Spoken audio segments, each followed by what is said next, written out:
সবাইকে জানাই অগ্রিম ঈদ মোবারক। ঈদ মানেই খুশি, ঈদ মানেই আনন্দ। আর এই খুশি এবং আনন্দের সাথে কিন্তু কিছু স্পেশাল খাবারও থাকতে হবে। আজকে আমি আপনাদের সঙ্গে জর্দা পোলাওর একটা স্পেশাল রেসিপি আপনাদের সঙ্গে শেয়ার করছি। আমার সাথেই থাকুন। যেহেতু ঈদ, আপনারা ঈদে এই মজার রেসিপিটা কিন্তু ঘরেই তৈরি করতে পারেন। আমি জর্দা পোলাও রান্না করার জন্য এখানে কিন্তু চিনি গুঁড়া চাল নিয়েছি, আর চালটাকে আধা ঘন্টার জন্য ভিজিয়ে রেখে সুন্দর করে ধুয়ে নিয়েছি। এখন আমি একটা হাঁড়িতে গরম পানি করে নিয়েছি, আর এখানে একটু সামান্য পরিমাণে জর্দার রং দিয়ে দিয়েছি। তারপর যখন পানিটা বলক উঠে যাবে তখন আমি এখানে ধুয়ে রাখা চালগুলো দিয়ে অনবরত নেড়ে নিয়েছি। অনেক সময় গরম পানিতে চাল দিলে চাল কিন্তু দলা লেগে যেতে পারে, এজন্য একটু অনবরত নাড়তে হবে। তারপর ঢাকনা দিয়ে ঢেকে দিয়েছি। যখন 80% হয়ে গিয়েছে, এটি কিন্তু আমি চালনের মধ্যে ছেঁকে নিয়েছি। এখন আমি মূল রান্নায় চলে যাব। প্রথমে শিরা করে নেব। আমি এখানে পরিমাণ মতো পানি দিয়ে চিনি দিয়ে দিয়েছি।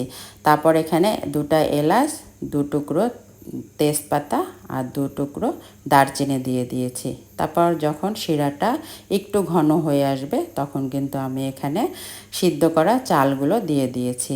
দিয়ে আমি এখানে 3 টেবিল চামচ পরিমাণ ঘি দিয়ে দিয়েছি।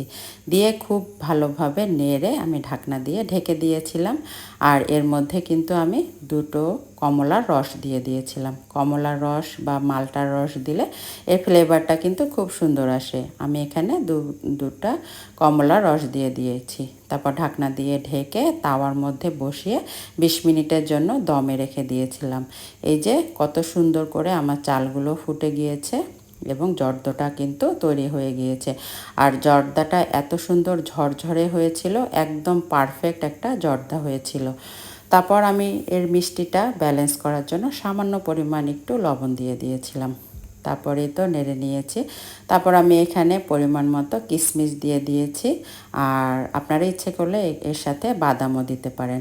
এই তো সব কিছু খুব ভালোভাবে মিশিয়ে আমি কিন্তু চুলা থেকে নামিয়ে ফেলেছি। আর এই সুন্দর ঝরঝরে জর্দাটা আমার কিন্তু তৈরি হয়ে গিয়েছে। এখন আমি এটা ডেকোরেশন করব, এজন্য আমি এর উপরে মোরব্বা দিয়ে দিয়েছি আর ছোট ছোট মিষ্টি দিয়ে দিয়েছি। আর মোরব্বা আর মিষ্টির পরিমাণ আমি কিন্তু একটু বেশি পরিমাণে দিয়েছি।